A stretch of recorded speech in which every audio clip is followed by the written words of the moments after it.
Je pense que toutes les compétences sont accessibles à tout le monde et s'il y a une dépense que tu veux éviter, il n'y a pas de raison que tu ne puisses pas, tout simplement.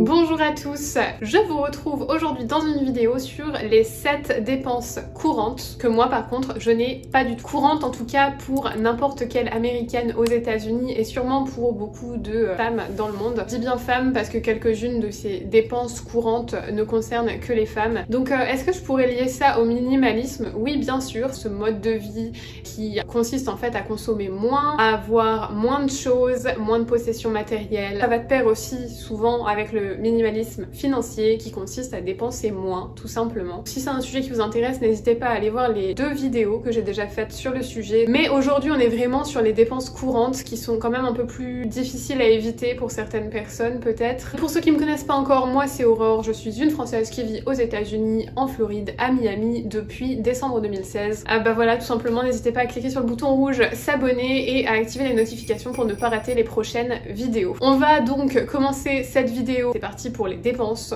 courantes que je n'ai pas. Et le premier point, c'est le coiffeur. Vous allez me dire, mais elle est folle, elle va pas chez le coiffeur. Non, non, je laisse mes cheveux pousser éternellement jusqu'à ce qu'ils atteignent mes pieds. Et un jour, je ressemblerai à la princesse Réponse et je chanterai dans ma tour, dans mon appartement en l'occurrence. Me voilà sous le ciel étoilé, je la vois. Est-ce que c'est ça la parole? Devine où je vais, et je vois dans ce regard. Enfin bref, vous avez compris l'idée? Je sais même pas comment j'en suis venue à ça, bref. Rembobinons toute cette histoire. Et revenons à l'histoire des cheveux, et je vais vous faire un super tutoriel en même temps parce que je les ai coupés là récemment. Je dis pas que je suis une pro hein, mais je pense que toutes les compétences sont accessibles à tout le monde et s'il y a une dépense que tu veux éviter, il n'y a pas de raison que tu ne puisses pas, tout simplement. Je devine où je vais. Bon, en gros, une coupe de cheveux, de ce que j'ai trouvé sur internet aux États-Unis, c'est en moyenne 43 $ pour une femme, c'est moins cher chez les hommes, auquel il faut ajouter les 20% de pourboire qui sont de mise aux États-Unis. Sachant que 43 $ donc c'est une moyenne, c'est-à-dire que si vous avez les cheveux longs, vous savez, hein, c'est plus cher. J'ai jamais trop compris pourquoi d'ailleurs, puisque j'ai l'impression qu'une coupe courte demande plus de technique que des cheveux longs où il faut simplement attraper le truc et puis couper le bout. Et selon les villes, c'est évidemment plus ou moins cher, donc pour faire une petite moyenne un peu plus représentative de ma vie à Miami, on va dire que j'économise 50 $ tous les 6 mois parce que je me coupe les cheveux à peu près tous les 6 mois. Et je dis bien je me coupe les cheveux, je vais vous montrer tout de suite mon procédé. Du coup je les lisse complètement au maximum, donc je sais qu'ils sont un peu plus longs quand ils sont lissés, quand ils sont pas lissés, plap plap, vous voyez la différence. Ils sont lissés complètement, je prends mon niveau à bulles de maçon, coiffeuse, je sais pas exactement ce que je suis quand je fais ça, bref. Et j'attrape la petite paire de ciseaux et je coupe à 45 degrés d'angle, à peu près, je suis pas une pro des angles, j'ai jamais trop aimé la géométrie d'ailleurs. Et je coupe tout ce qui dépasse du niveau à bulles en fait, tout simplement, ploup ploup ploup ploup. Vous voyez, clic clic clic. Clac, clac, clac, clac, clac, clac, clac, clac, clac. Ouf, c'est coupé. Ensuite, je me fais une queue de cheval super sexy, juste sur le devant du front. Vous voyez, la classe à Dallas, tu l'as ou tu l'as pas. Moi, je l'ai quand je fais ça, clairement. Tu coupes un tout petit peu, hein, voilà. Vous voyez, rien de compliqué, je remets mon niveau à bulles, je coupe ce qui dépasse, encore une fois, mais un tout petit peu cette fois. Et ça fait une sorte de dégradé qui une fois sur deux est raté, mais c'est pas grave, ça fait un dégradé quand même, vous voyez. En attendant, j'économise 100 $ par an parce que je coupe mes cheveux toute seule. Si c'est pas magnifique, grâce à mon super niveau à bulles, wouh, ça fait déjà 100 $ d'économiser par année. Ploum, écris-moi ça s'il te plaît, Aurore du montage, juste là. N'oubliez pas de mettre un fond vert et une petite musique. On va arriver au deuxième point maintenant. Il s'agit des protections hygiéniques. J'ai vu qu'en moyenne, une femme dépensait 144 $ aux États-Unis. Moi, je dépense pas ça du tout. Il y a longtemps que j'ai opté en fait pour la cup à la place. Si vous connaissez pas, c'est le truc là qu'on appelle coupe menstruelle, le petit engin en plastique qui permet en fait de faire office de tampon. Sauf que cette chose-ci coûte seulement 20 $ et n'est pas à remplacer tous les mois. Clairement, je crois que le maximum de temps pour la garder c'est 10 ans. Donc ça fait 10 ans que je ne dépense pas 144 $ par an pour des protections hygiéniques, que je n'ai rien acheté d'ailleurs en ce qui concerne les protections hygiéniques. J'ai tout simplement ma coupe menstruelle en plastique qui me permet d'économiser 144 $ par an. Donc Aurore du montage, s'il te plaît, ajoute ça à la somme qu'on économise tous les ans. Donc moins 100 et moins 144, on est déjà à moins 244 d'économies personnalisé chaque année. Troisième point ici, l'esthéticienne. Une épilation chez l'esthéticienne aux États-Unis, si on décide d'épiler globalement toutes les parties du corps, c'est 100 $ à 125 $ l'épilation. Tu n'es pas obligé d'aller chez l'esthéticienne, tu peux aussi acheter des bandes de cire, t'acheter des rasoirs jetables ou tout simplement ne pas te raser, hein, chacun son choix. Et ça coûterait donc,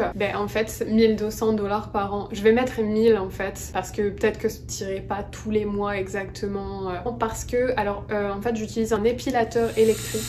Je trouve ça très bien, voilà. Ça m'a coûté 150 $, je l'ai racheté en arrivant aux États-Unis, mais il faut savoir que ça se garde sans problème plusieurs années, même un épilateur électrique très bien et qui en fait me sert continuellement hein, et va me servir encore pendant de longues années à venir. L'épilateur électrique, en plus de ne coûter qu'une seule fois 150 $ et de faire un bon job et voilà, hein, quand tu t'épiles les poils ça revient pas trop vite donc tu dois pas le faire tout le temps et en plus c'est sans douleur. Bon ok, quand je dis sans douleur j'abuse peut-être un peu, ça pique un petit peu.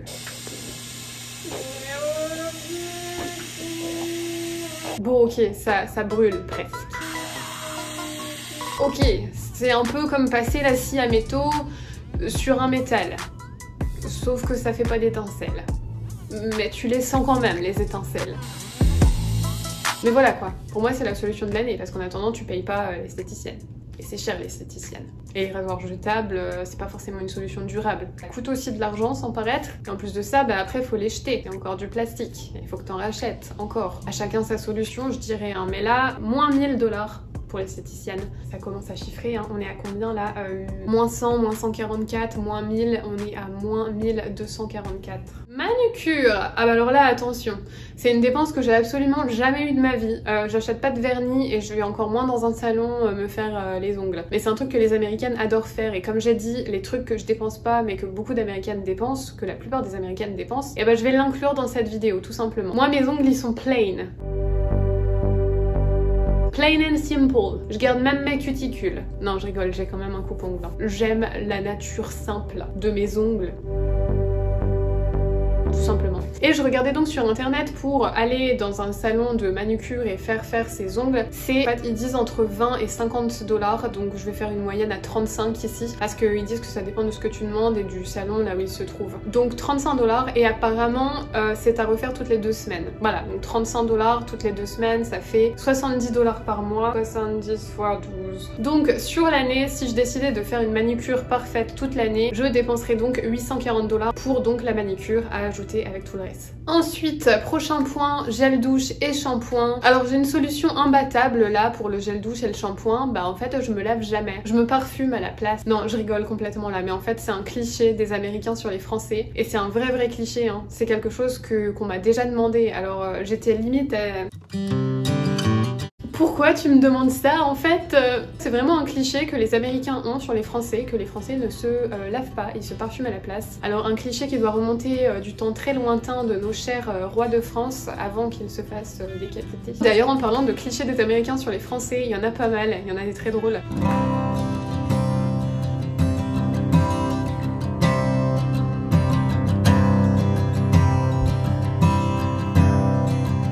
Si ça vous intéresse une vidéo sur le sujet, n'hésitez pas à me le dire dans les commentaires. Bon, venons-en à un point médical. Alors là, c'est purement gynécologie. Tout simplement, je regardais un petit peu combien ça coûtait les pilules aux États-Unis. Il faut savoir que si vous prenez la pilule ici, la plupart des médicaments, il y a une partie qui est généralement remboursée par l'assurance, mais pas toujours. Donc pour beaucoup de femmes aux États-Unis, la pilule va revenir en moyenne à 40 $ par mois. J'ai trouvé une liste de plusieurs pilules et du prix, de la gamme de prix qu'elles peuvent coûter en fait. Et j'arrondis ça à 40 $ par mois parce que j'ai l'impression que c'est une somme qui revient quand même souvent. Ma solution ici, c'est de pas prendre la pilule. À la place, j'ai fait poser un stérilet. Donc grâce à mon assurance, la visite chez le gynécologue ne m'a coûté que seulement 150 $ avec la pose et le stérilet inclus. Et donc le stérilet, l'avantage c'est que tu le poses et puis t'es tranquille en fait. T'es pas obligé de payer mensuellement pour un médicament à absorber dans ton corps que tu risques d'oublier. Sans vouloir faire la promotion du stérilet hein, parce que la pose ça fait mal. Mais au moins voilà, tu payes pas tous les mois 40 $. D'ailleurs Aurore du montage du coup met moins 480 $. C'est ce que ça coûterait donc pour une femme à l'année qui prend la pilule, donc une américaine. Moi à la place c'est le stérilet, comme je vous ai dit 150 $ pour 5 ans. Chaque visite en fait de contrôle tous les ans va coûter en moyenne 30 $ avec mon assurance santé. Et de toute façon, il faut quand même aller faire une visite de contrôle chez le gynécologue chaque année. Donc dans tous les cas, il faudrait que je la paye. Stérilet, voilà, 150 $, pause plus stérilet avec assurance bien sûr aux États-Unis pour une durée de 5 ans. Au-delà de quoi, il faut en reposer un nouveau et donc repayer 150 $. Et on en arrive au dernier point qui est le sport, cet élément essentiel. À Miami, le sport occupe une place importante, tout comme des villes comme Los Angeles, culture du corps, de la musculature et du bon physique où on a tout bien où il faut. Genre pas ça. Et ben c'est très important, donc beaucoup de personnes ont ce qu'on appelle ici un gym membership, qui est un abonnement à la salle de sport, donc qui coûte en moyenne aux États-Unis. J'ai regardé sur un site, si on prend en compte les frais à l'ouverture en fait de l'abonnement, 800 $ par an. Ce qui fait 66,6666666 par mois. Alors moi là, qu'est-ce que je fais? Comment je fais pour éviter ce frais? Bah tout simplement, je vis dans une communauté. Si vous n'avez pas encore vu ma vidéo sur mon appartement et ma vie dans une communauté, je vous invite à aller la voir. Je vous mets le lien juste là. Et en fait, bah tout simplement, on a une piscine et une salle de sport inclus où on ne paye pas et on peut y aller quand on veut. Moi, la plupart du temps, ce que je fais, c'est que je m'installe devant mon écran de télé, je mets YouTube et je cherche des séances de sport, hit cardio, tout ce que tu veux. Je tiens la moitié de la séance généralement, mais c'est quand même déjà ça. C'est l'heure de la pause. Je m'assois par terre. Et en fait, gratuitement, je fais mon sport en suivant ce que les personnes sur YouTube mettent en ligne et je peux voir ça gratuitement. Donc j'économise ici. Aurore du montage ajoute ça aussi en dernier. J'économise donc 800 $ par an. Combien ça fait au total d'économie tout ça? Parce que la vidéo est terminée, mais j'ai envie de vous dire combien donc j'économise. 3364 $ par an que j'économise avec ces simples petites choses que j'associe donc au minimalisme qui consiste donc à dépenser moins et à moins faire d'écart en fait sur des choses que je juge pas forcément utiles comme le shampoing et le gel douche. Voilà donc, je vous ai présenté les dépenses qui sont considérées dépenses essentielles pour beaucoup de personnes, qui ne le sont pas pour moi. Des choses que je dépense pas, qui sont pourtant des dépenses courantes chez beaucoup d'américaines par exemple, telles que le coiffeur. J'espère que ça peut vous donner donc quelques petites idées sur des choses que peut-être vous dépensez et que vous pourriez peut-être ne plus dépenser et au contraire acquérir des petites compétences toutes simples vous-même par exemple et puis prendre un niveau à bulle et puis vous couper les cheveux. J'espère que cette vidéo vous a plu et si c'est le cas n'hésitez pas à me laisser un petit j'aime et bien sûr à vous abonner et à cliquer sur la cloche si ce n'est pas encore fait. Je vous souhaite à tous une excellente journée. Bye bye à tous. Bonjour à tous. Bonjour à tous, bonjour à tous, bonjour à tous, bonjour à tous, bonjour à tous, bonjour à tous. Faut toujours un petit temps comme ça pour trouver ma voix, c'est pas grave. Bonjour à tous, je crois que celui-là il était bien. Oh là là, j'ai des fourmis dans les jambes et dans les pieds, je commence à plus pouvoir bouger, au secours, au secours. Ah bah voilà, tout simplement n'hésitez pas à cliquer sur le bouton rouge.